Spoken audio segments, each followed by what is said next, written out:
scenes and details may be intense or unsettling for certain viewers.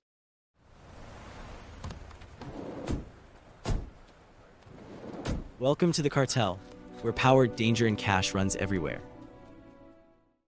You are the cartel's fixer, the guy who delivers payoffs and makes problems disappear. You are outside the governor's seaside mansion under floodlights that bleach everything white. You are here because tonight's envelope buys protection for a cocaine corridor and a convoy already rolling.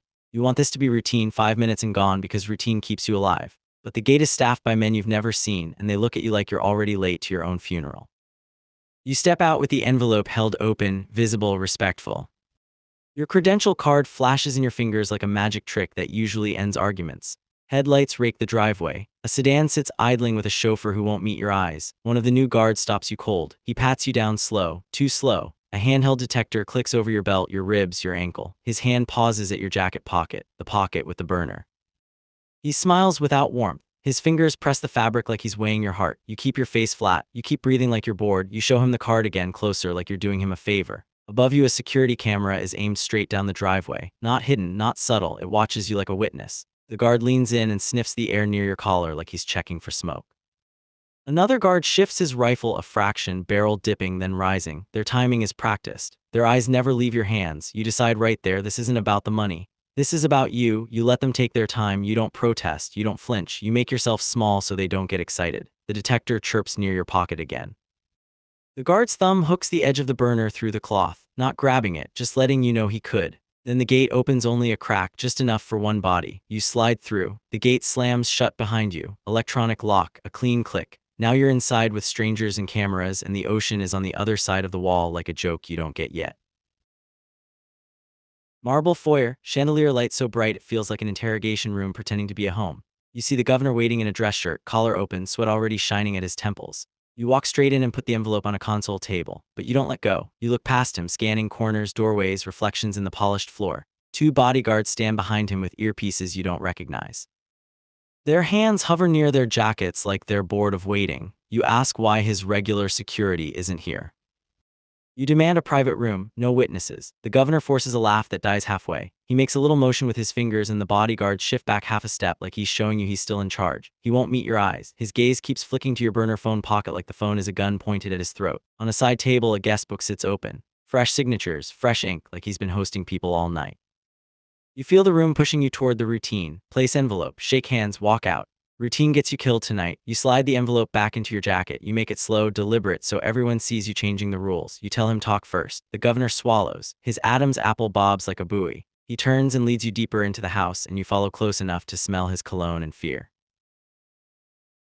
His home office is smaller than you expect. Cozy, expensive. A desk lamp throws a tight circle of light. On the wall, a safe indicator glows green like it's proud of itself. You shut the door, you lock it. You pull out your phone and set it to record. The red dot appears, clean.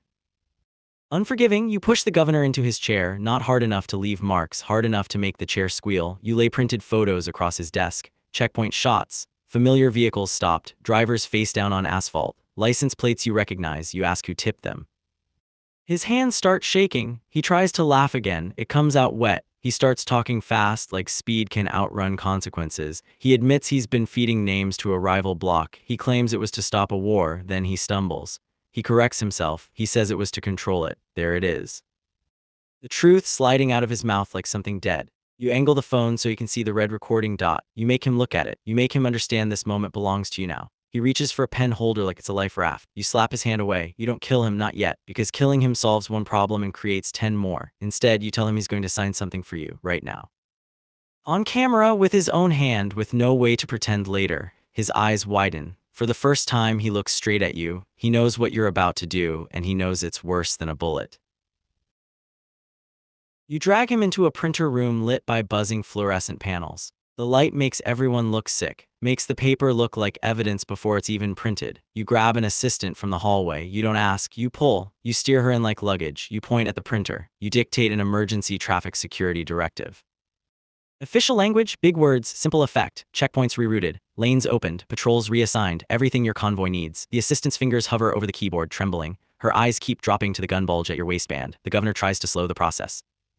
He clears his throat, he asks for revisions. He tries to make it look normal. You make it fast. Pages spit out warm, you stack them, you staple them, you slide the pen into his hand. You tell him to sign. He signs like his name is suddenly heavy. Ink wobbles, letters shake. He initials every page because you make him. You keep the phone closed, recording the signature, the date, the seal he insists on adding. This isn't just blackmail. This is a steering wheel. You fold the decree into a plastic sleeve. You wipe the edges with your thumb so there's no smudge where you held it too long. Then you take a photo of the signed header.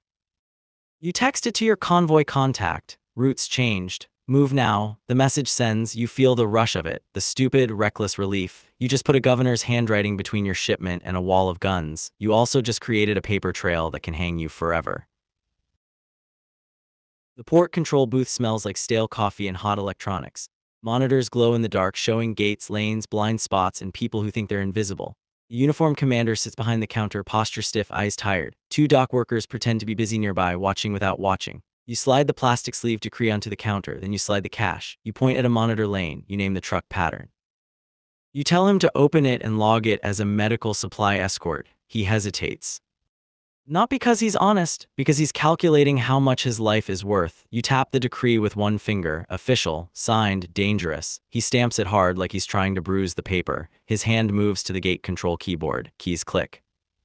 A barrier lifts somewhere out there. The dock workers look away at the exact same time. Your burner vibrates. Incoming call. The cartel chief's code name fills the screen. Your stomach drops, because when he calls you first, it means everyone else already knows. You slip into a parking garage stairwell where the lights flicker like they're nervous. Concrete sweats. The air tastes like rust and old fuel. You answer the call in a whisper. You hold the phone up, thumb hovering over send, confession video ready like a grenade with the pin halfway out. You tell the chief you have proof the governor sold names. You tell him you're not killing the governor until the convoy clears. Silence. Then the chief's voice comes calm, almost gentle. He demands proof you handled him within the hour.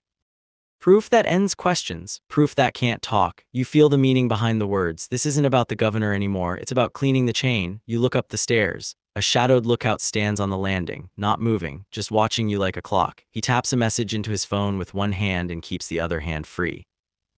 You end the call, your ears ring in the sudden quiet. You notice fresh tire marks on the garage ramp leading toward the underground level. Dark rubber, sharp edges. Recent, someone is staging something down there. Extraction or an ambush, and you're standing in the middle of the funnel.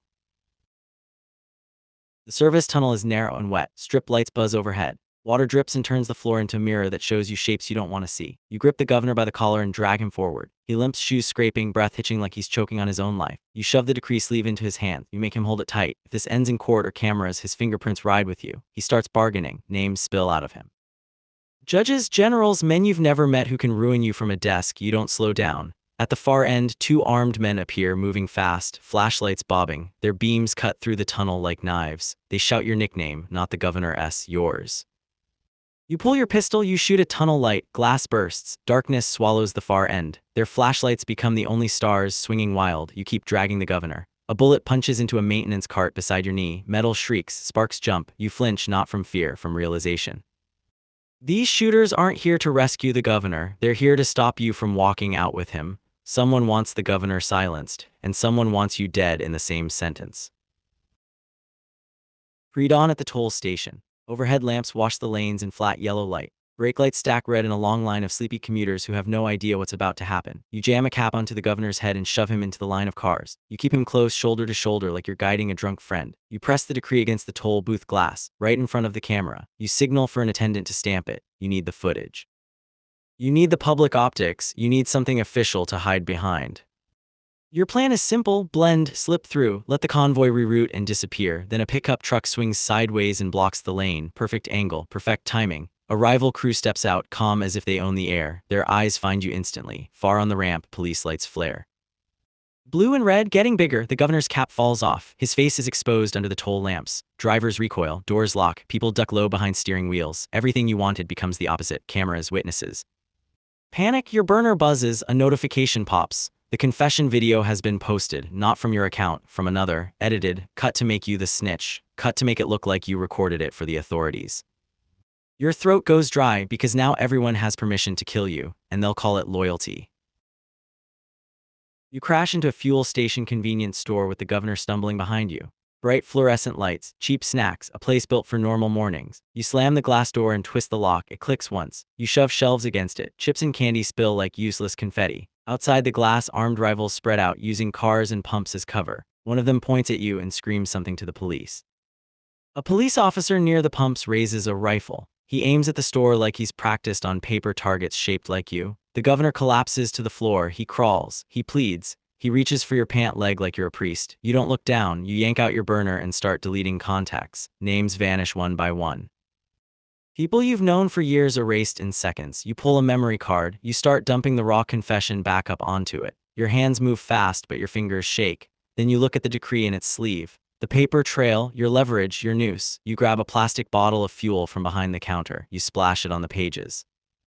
It soaks in immediately, darkening the ink. The governor whimpers like he already smells the smoke. You strike a lighter. The flame catches. Paper curls. Black edges race across signatures and seals. Outside, sirens swell. You watch the decree burn and you understand what you're doing. You're destroying the only clean proof you ever had, and you're doing it anyway. Morning under a bridge, cold daylight filters through concrete beams in pale stripes. The river moves slow, carrying trash like it's patient. You crouch at the bank and rinse soot off your hands. Your skin is raw where the fire kissed it. It stings with every ripple. Your burner phone is ruined. Screen cracked. Battery swollen. Dead weight. In your palm, the memory card feels impossibly small for something that could get you killed by a cartel and a government in the same week. You snap it in half. The sound is quiet, final. You toss the pieces into the current and watch them spin away, disappearing under brown water like they were never real. A discarded radio hisses nearby. Someone left it on. News audio leaks out in a bored voice. They announce the governor is dead. They announce a major anti-corruption sweep. They announce it with your face from the edited video. They call you the leak. They call you the courier who turned. They call you proof that the system works. You pull your wallet out with shaking hands. A family photo peeks from the fold. Smiles, a moment frozen before you became this. You stare at it too long, then you fold it tight and shove it back like it burns worse than the fire did. You saved a shipment for minutes, you rerouted checkpoints, you moved the pieces, and the whole time the board was set to erase you. Now the truth is downstream in fragments and there's no way to glue it back together. You listen to helicopters in the distance and you realize the worst part. The hunt won't end with you. It will reach your family before you can.